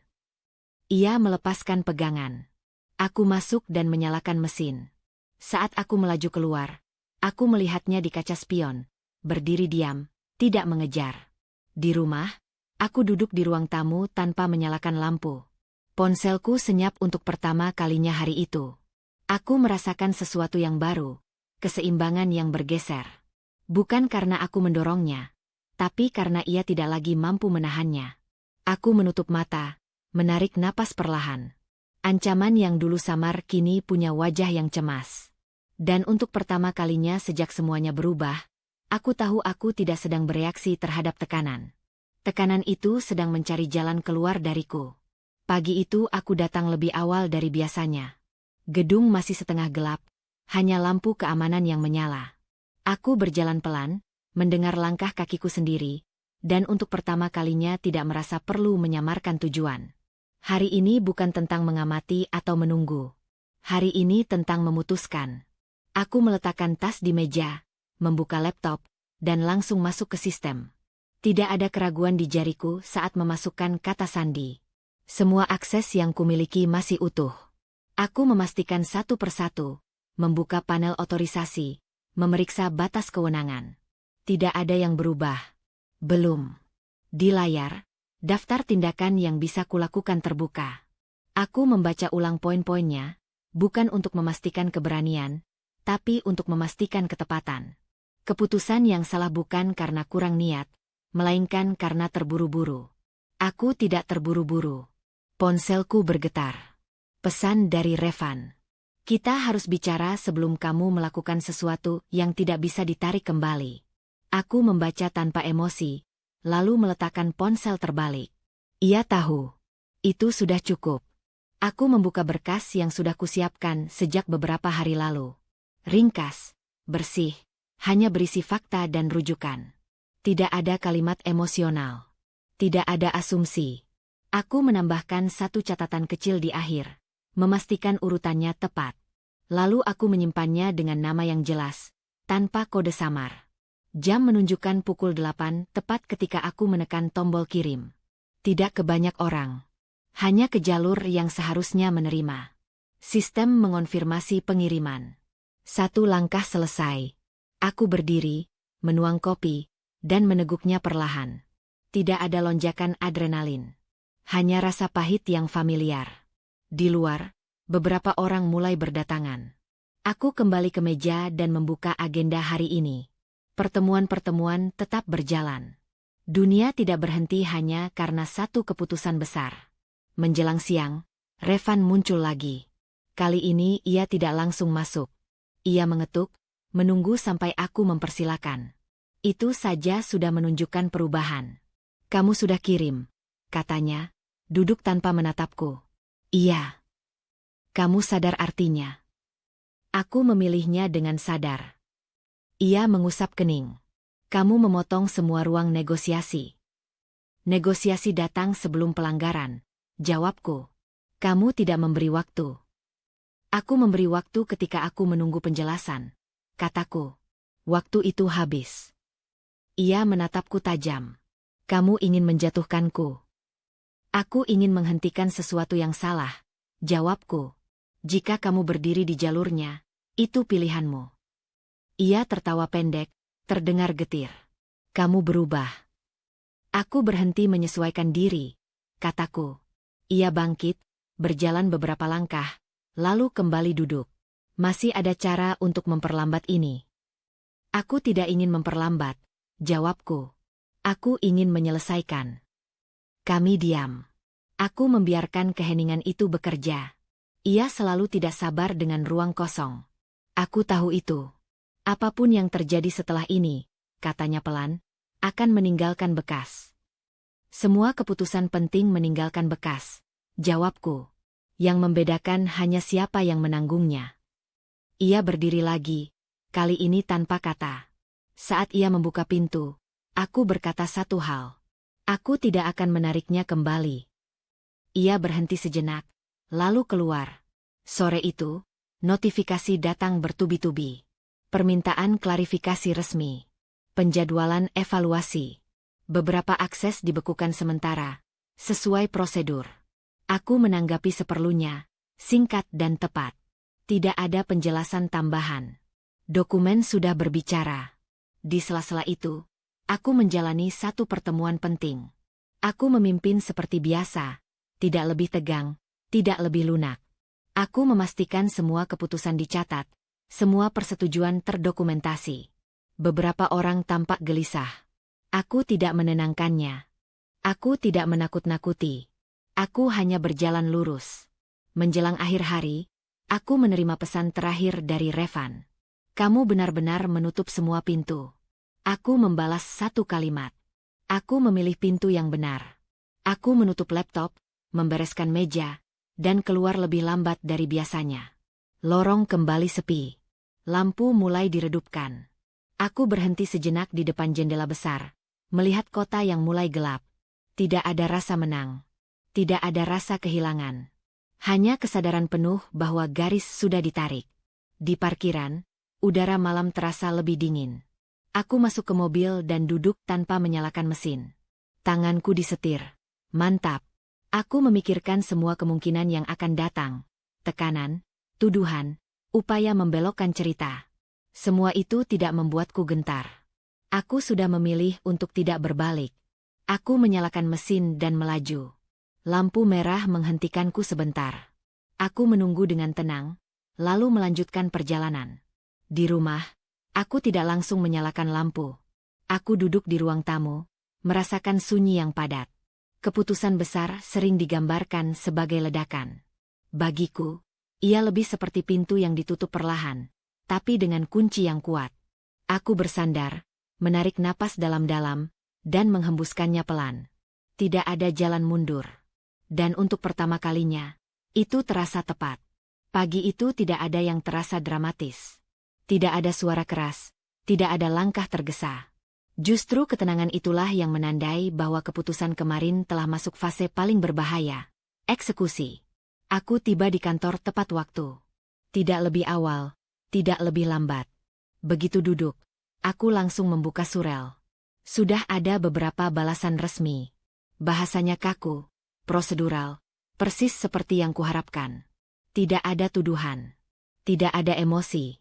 Hanya permintaan data lanjutan dan konfirmasi jadwal.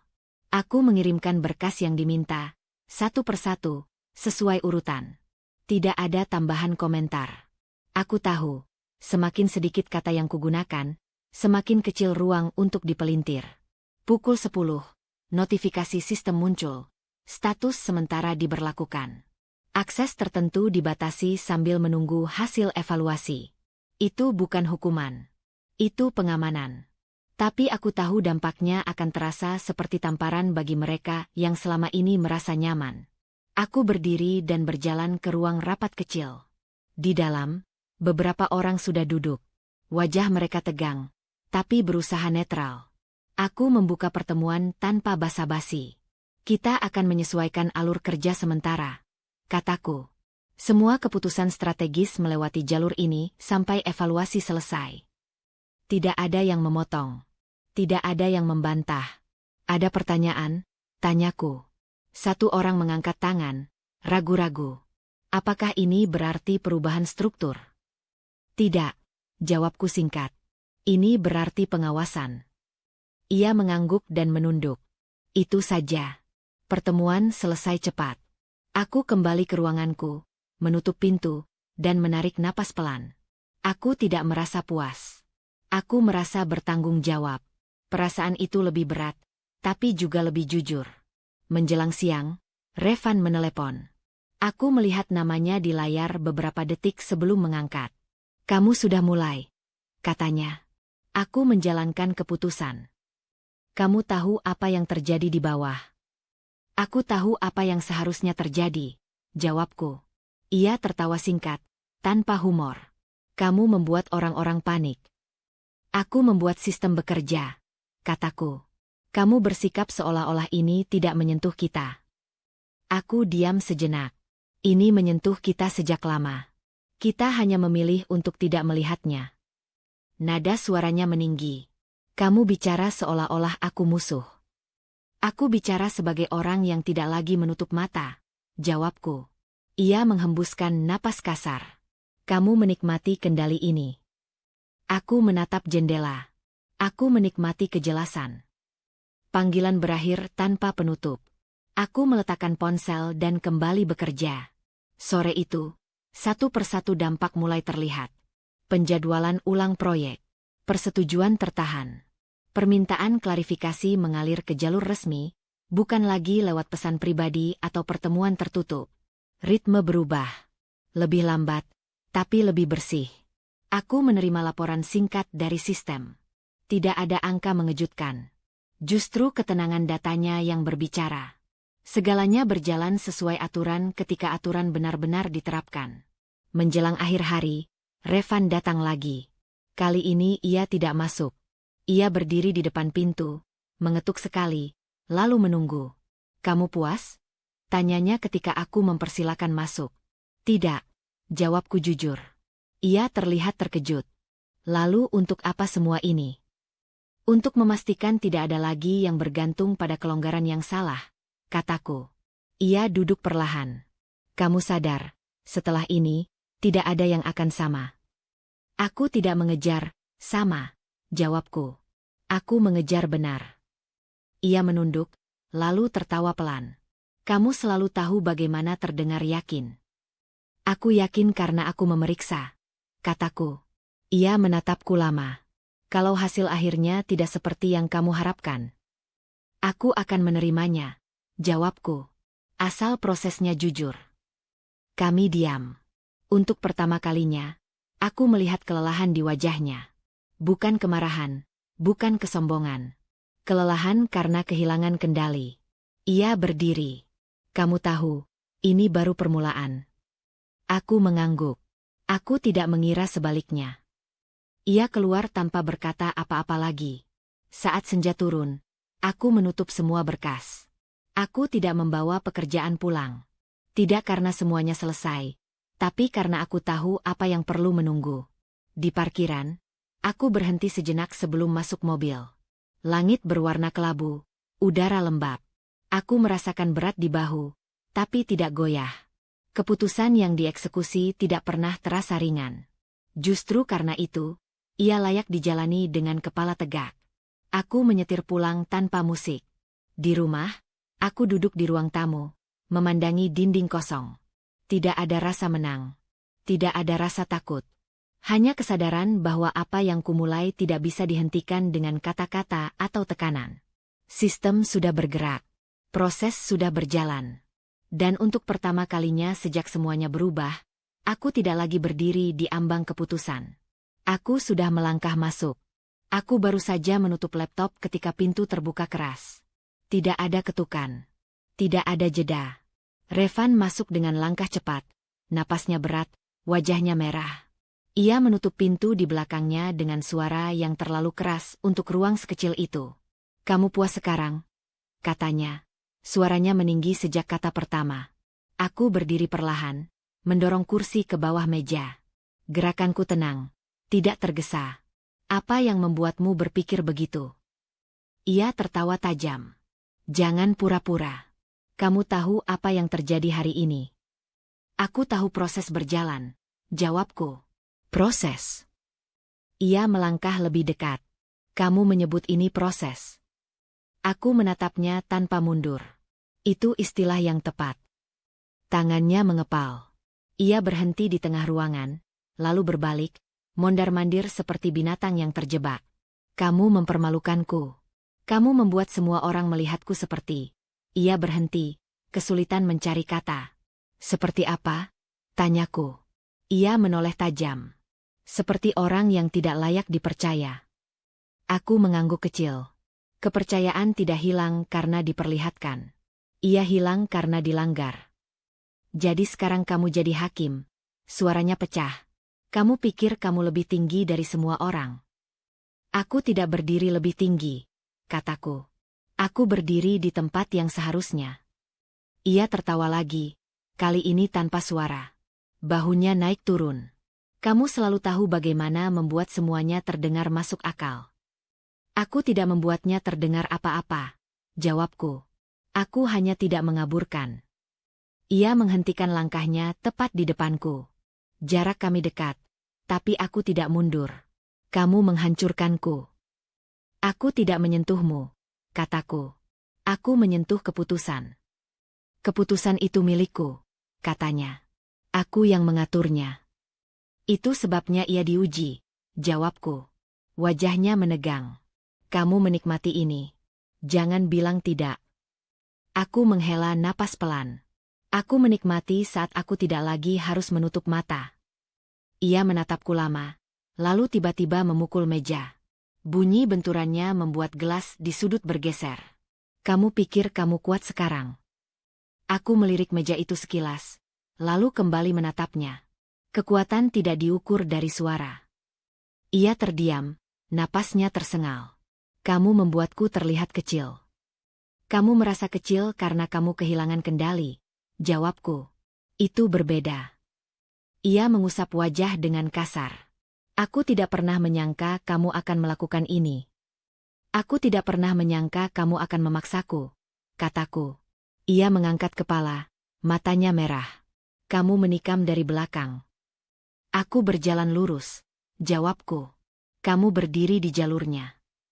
Ia berbalik, menendang kursi hingga jatuh. Suaranya menggema sebentar lalu mati.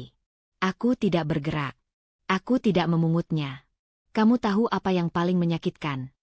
Katanya dengan suara lebih rendah, hampir putus asa. Bukan hasilnya, tapi caramu. Aku tahu, jawabku. Karena caraku tidak memberimu celah. Ia tertawa getir. Kamu selalu ingin menang. Aku selalu ingin benar, kataku. Ia mendekat lagi, lebih pelan kali ini. Kalau aku jatuh, kamu ikut jatuh. Aku menggeleng. Aku berdiri di fondasi yang berbeda. Kamu pikir fondasimu kebal? Ia menatapku, menantang. Tidak, jawabku. Tapi aku memilih yang bisa diuji. Ia terdiam. Tangannya gemetar sedikit. Aku melihatnya, lalu memalingkan pandanganku. Aku tidak ingin memanfaatkan keretakan itu. Aku ingin ia melihatnya sendiri. Kamu merendahkanku di depan semuanya, katanya lirih. Aku tidak menyebut namamu, kataku. Kamu merasa disebut. Ia menutup mata, menarik napas panjang, lalu membukanya lagi. Kamu kejam. Aku konsisten, jawabku. Ia tertawa pelan, kali ini tanpa amarah. Hanya kosong. Kamu bahkan tidak marah. Aku marah ketika aku menunggu, kataku. Sekarang aku bekerja. Ia berjalan ke pintu, berhenti dengan tangan di gagang.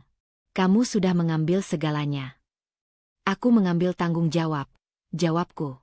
Sisanya mengikuti. Ia menoleh sekali lagi. Aku tidak akan melupakan ini. Aku tidak memintamu melupakan, kataku. Ia membuka pintu dan keluar. Pintu menutup lebih pelan kali ini. Ruangan kembali sunyi. Aku berdiri beberapa detik, merapikan kursi yang jatuh, mengembalikannya ke tempat semula. Aku menggeser gelas yang tadi bergeser, menaruhnya tepat di tengah alas. Aku duduk, membuka laptop, dan menandai satu tugas selesai. Tidak ada catatan emosional. Tidak ada komentar tambahan. Hanya tanda centang kecil. Napas di dadaku terasa stabil. Aku merasakan kelelahan, tapi bukan penyesalan. Ledakan tidak selalu menghancurkan yang dituju. Kadang ia hanya mengungkapkan siapa yang rapuh. Aku menutup layar dan bersandar. Di luar, suara langkah kaki berlalu. Aku membiarkannya pergi. Aku tidak perlu mengejar. Hari itu berakhir tanpa kemenangan yang dirayakan. Yang tertinggal hanya ketenangan yang dingin. Bukan karena aku kebal, tapi karena aku memilih untuk tetap berdiri ketika suara meninggi dan harga diri runtuh lebih dulu. Pagi datang tanpa gejolak. Tidak ada pesan panjang. Tidak ada panggilan bertubi-tubi. Hanya sunyi yang rapi, seperti ruangan yang baru saja dibereskan setelah kekacauan. Aku bangun, menyiapkan diri, dan berangkat tanpa memeriksa ponsel lebih dulu. Kebiasaan kecil itu terasa seperti keputusan yang lebih besar dari kelihatannya. Di kantor, ritme berjalan stabil. Tidak cepat, tidak lambat. Aku membuka agenda, menandai prioritas, dan langsung bekerja. Tidak ada ruang untuk interpretasi. Tidak ada celah untuk drama. Setiap tugas memiliki tujuan, dan setiap tujuan memiliki batas waktu. Sekitar pukul 9, notifikasi masuk. Bukan dari Revan. Aku mencatatnya sekilas lalu menutup layar. Fokus adalah bentuk penolakan yang paling jelas. Ketika seseorang mencari reaksi dan tidak menemukannya, ia kehabisan panggung. Aku memimpin pertemuan singkat. Tidak ada emosi di dalamnya. Hanya pembaruan status, keputusan teknis, dan tindak lanjut. Aku memastikan semua terdokumentasi. Tidak ada diskusi yang melenceng. Ketika seseorang mencoba mengangkat isu di luar agenda, aku memotong dengan halus. Kita bahas sesuai konteks, kataku. Yang lain menyusul lewat jalur resmi. Ia mengangguk. Tidak ada protes. Aku tidak merasa perlu menjelaskan lebih jauh. Menjelang siang, Revan muncul di lorong. Tidak mendekat. Tidak menyapa. Kami berpapasan dengan jarak yang aman. Aku mengangguk singkat, lalu melanjutkan langkah. Tidak ada tatapan panjang. Tidak ada kalimat yang menggantung. Aku tidak memberi ruang untuk pembacaan berlebih. Di ruanganku, aku menutup pintu dan duduk. Aku menyusun beberapa dokumen untuk pengarsipan, memastikan semuanya rapi. Kerapian bukan soal estetika. Ia soal menutup kemungkinan disalahartikan. Aku menandai satu berkas selesai, lalu yang berikutnya. Ponselku bergetar. Pesan singkat dari Revan. Kita belum selesai. Aku membaca, lalu mengunci layar. Aku tidak membalas. Bukan karena tidak punya jawaban, tapi karena jawaban akan memperpanjang sesuatu yang seharusnya dibiarkan mereda. Penolakan paling dewasa adalah memilih diam dengan sadar. Sore hari, aku menerima undangan pertemuan lanjutan dari jalur resmi. Aku menyetujuinya, menambahkan catatan singkat tentang fokus pembahasan. Tidak ada kalimat emosional. Tidak ada sindiran. Aku tahu, profesionalisme sering disalahartikan sebagai dingin oleh mereka yang terbiasa menguasai ruang dengan emosi. Revan kembali menghubungi, kali ini lewat panggilan. Aku melihatnya berdering, lalu membiarkannya berhenti sendiri. Aku tidak merasa bersalah. Aku merasa konsisten. Aku sudah menyatakan posisiku lewat tindakan, bukan argumen. Aku berdiri, berjalan ke jendela, dan menatap keluar. Aktivitas di bawah terlihat biasa. Orang-orang berjalan, berbicara, tertawa kecil. Dunia tidak ikut larut dalam konflik pribadi. Kesadaran itu menenangkan. Tidak semua hal perlu direspons. Tidak semua pertarungan perlu dihadiri. Menjelang pulang, aku merapikan meja. Aku meninggalkan catatan singkat untuk diriku sendiri besok. Lanjutkan sesuai rencana. Tidak ada tambahan. Tidak ada catatan emosional. Aku mematikan komputer dan keluar. Di parkiran, udara sore terasa ringan. Aku duduk di mobil sejenak sebelum menyalakan mesin. Ponselku kembali bergetar. Pesan masuk lagi. Kamu lari. Aku tersenyum tipis, lalu mematikan layar. Aku tidak lari. Aku memilih arah yang tidak berputar di tempat yang sama.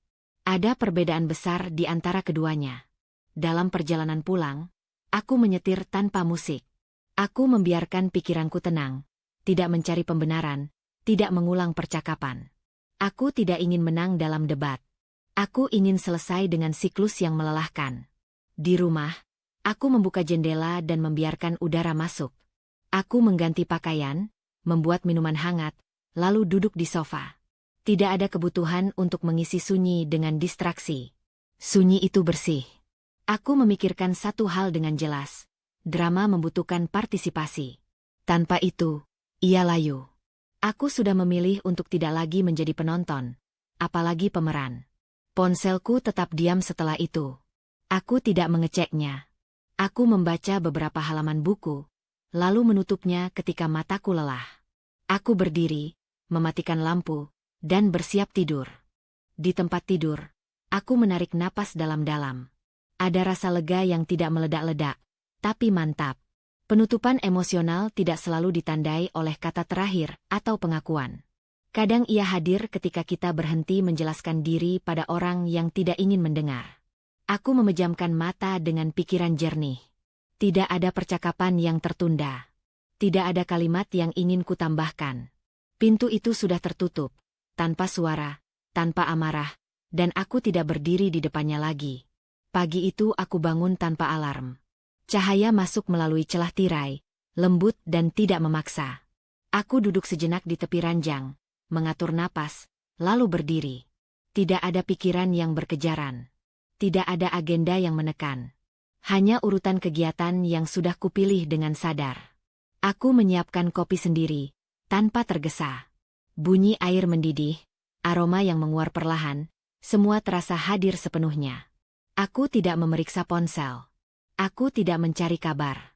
Jika ada yang perlu sampai, ia akan menemukan jalannya sendiri. Setelah bersiap, aku keluar rumah lebih pagi dari biasanya. Jalanan masih lengang. Aku berjalan kaki sebentar sebelum masuk mobil, membiarkan tubuh bergerak mengikuti ritme yang baru. Tidak cepat, tidak lambat, tepat. Di kantor, suasana terasa berbeda. Lebih teratur, lebih tenang. Aku menyapa seperlunya, lalu langsung ke ruangan.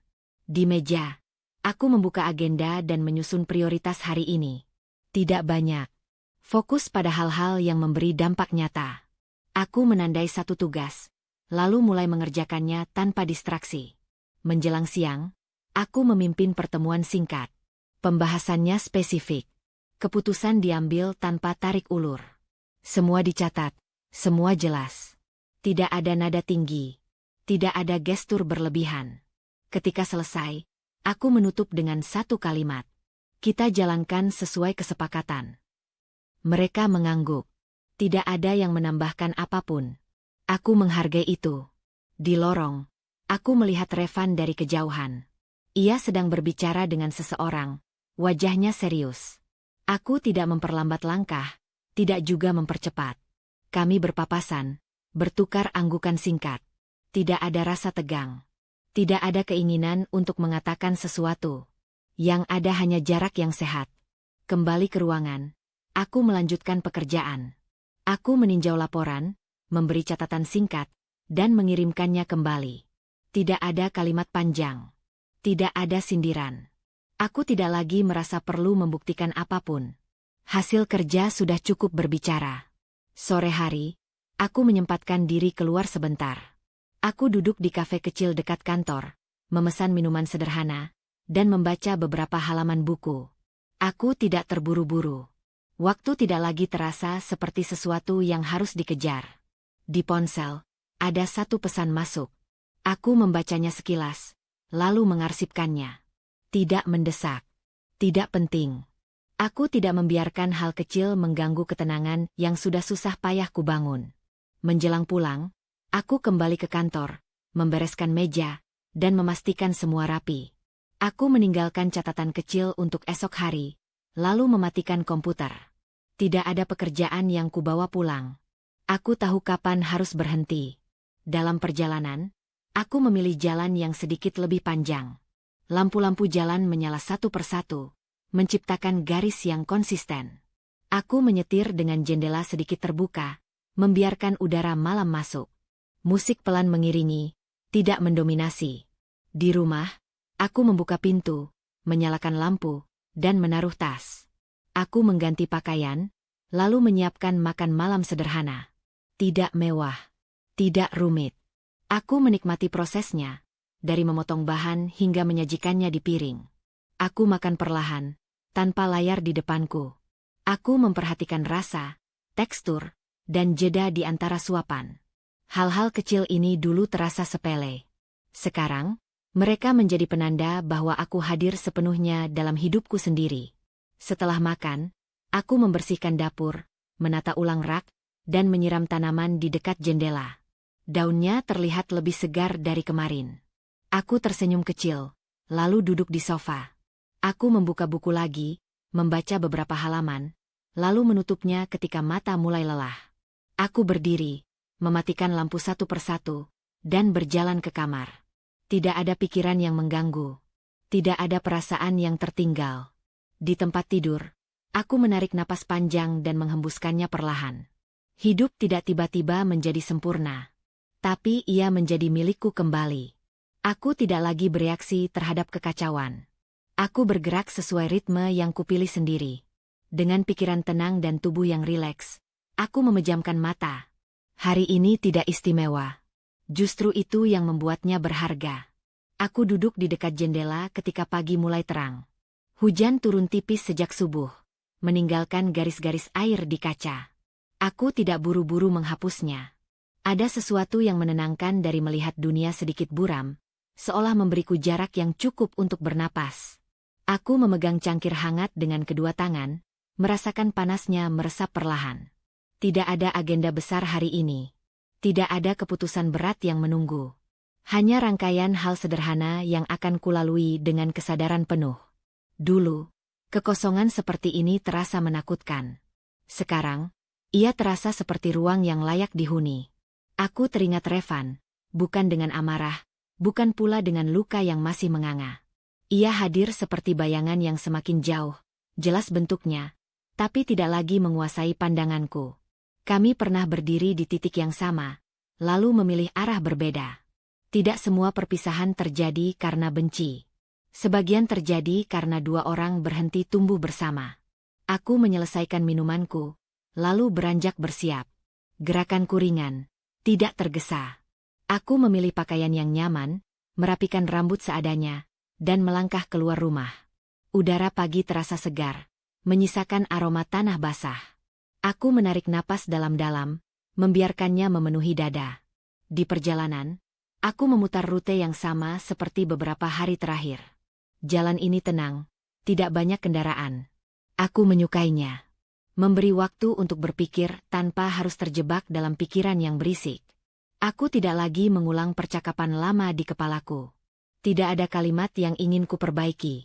Semua sudah berada di tempatnya. Setibanya di kantor, aku langsung bekerja. Tidak ada sambutan khusus, tidak ada tatapan yang mencari-cari reaksi. Aku membuka dokumen, meninjau laporan, dan memberi persetujuan seperlunya. Pekerjaan berjalan stabil. Sistem yang kini berjalan rapi tidak membutuhkan pengawasan berlebihan. Aku belajar mempercayai proses, termasuk proses melepaskan kendali. Siang hari, aku makan sendirian di meja. Bukan karena menghindari siapapun, tapi karena aku menikmati keheningan itu. Aku memperhatikan detik jam di dinding, suara langkah di lorong, dan rasa makanan yang sederhana. Semua terasa cukup. Sore menjelang, aku menyelesaikan satu tugas terakhir lalu menutup komputer. Aku berdiri, merapikan meja, dan menatap ruangan itu sejenak. Banyak hal terjadi di sini. Ketegangan, keputusan, kehilangan. Tapi juga kejelasan. Aku tidak ingin menghapus jejaknya. Aku ingin mengingat bahwa aku pernah berdiri di titik sulit dan memilih untuk tetap jujur pada diriku sendiri. Di luar gedung, langit mulai cerah. Hujan berhenti. Aku berjalan ke parkiran dengan langkah santai. Saat membuka pintu mobil, ponselku bergetar. Nama Revan muncul di layar. Aku menatapnya beberapa detik, lalu membiarkannya berhenti sendiri. Tidak ada dorongan untuk menjawab. Tidak ada rasa takut kehilangan penjelasan terakhir. Diam kali ini bukan jarak, melainkan batas yang sehat. Aku menyetir pulang saat senja turun. Cahaya matahari terakhir memantul di kaca depan, menyilaukan sesaat lalu mereda. Aku tidak menyalakan musik. Aku menikmati suara mesin dan ritme jalan. Ada kepuasan tenang yang tidak meledak-ledak, tapi menetap. Di rumah, aku membuka jendela dan membiarkan udara sore masuk. Aku meletakkan tas, mengganti pakaian, lalu duduk di lantai dekat sofa. Aku bersandar, memejamkan mata sejenak. Tubuhku rileks. Tidak ada ketegangan yang tertinggal. Aku memikirkan perjalanan yang kulalui. Tentang bagaimana rasa percaya bisa runtuh perlahan. Tentang bagaimana kekuasaan sering disalahartikan sebagai hak. Tentang bagaimana diam bisa menjadi bentuk keberanian. Aku tidak menyalahkan diriku karena pernah bertahan terlalu lama. Aku juga tidak menyalahkan diriku karena akhirnya pergi. Setiap versi diriku melakukan yang terbaik dengan pengetahuan yang ia miliki saat itu. Malam datang dengan tenang. Aku menyalakan lampu, menyiapkan makan sederhana, dan menyantapnya tanpa tergesa. Setelah itu, aku membersihkan dapur, menata ulang beberapa barang, lalu duduk kembali. Aku membuka buku catatan kecil dan menulis beberapa baris. Bukan rencana besar. Hanya pengingat tentang hal-hal yang ingin kujaga, kejujuran, batas, dan ketenangan. Aku menutup buku itu dan meletakkannya di laci. Tidak perlu sering dibaca. Aku sudah tahu isinya. Sebelum tidur, aku berdiri di depan cermin. Wajah yang menatap balik terlihat lebih tenang dari yang kuingat. Tidak sempurna. Ada garis lelah. Ada bayangan pengalaman. Tapi matanya jernih. Aku mengangguk kecil pada diriku sendiri, lalu mematikan lampu. Di tempat tidur, aku menarik selimut dan berbaring miring. Tidak ada doa panjang, tidak ada harapan berlebihan. Hanya satu kesadaran sederhana. Aku selamat dari sesuatu yang dulu kupikir akan menghancurkanku. Dan aku keluar bukan sebagai orang yang keras, melainkan sebagai orang yang lebih utuh. Aku memejamkan mata dengan perasaan mantap. Tidak ada dendam yang kubawa. Tidak ada pembuktian yang kutunggu. Yang tersisa hanyalah hidup yang kembali berada di tanganku. Tenang, jujur, dan cukup. Terima kasih sudah menyimak kisah ini sampai akhir. Jika ada satu hal yang bisa diambil, mungkin ini. Tidak semua hal yang kita lepaskan adalah kekalahan. Kadang, melepaskan justru cara paling jujur untuk menyelamatkan diri dan membuka ruang bagi hidup yang lebih sehat. Dengarkan nalurimu, jaga batasmu, dan jangan takut memilih ketenangan meski itu berarti berjalan sendirian untuk sementara. Aku pamit dengan salam hangat. Semoga kamu selalu diberi keberanian untuk memilih dirimu sendiri, dan kelembutan hati untuk menerima setiap proses yang harus dilalui. Terima kasih sudah menemani sampai di titik ini. Buatkan beberapa kalimat hook awalan yang mendeskripsikan cerita ini melalui judul yang bersifat membuat penonton penasaran dengan sudut pandang orang pertama. Buat dengan 3 baris. Saat aku pergi demi masa depan kami, dia memilih mengakhiri semuanya. Aku tak berteriak, tak memohon, dan tak menangis di depannya.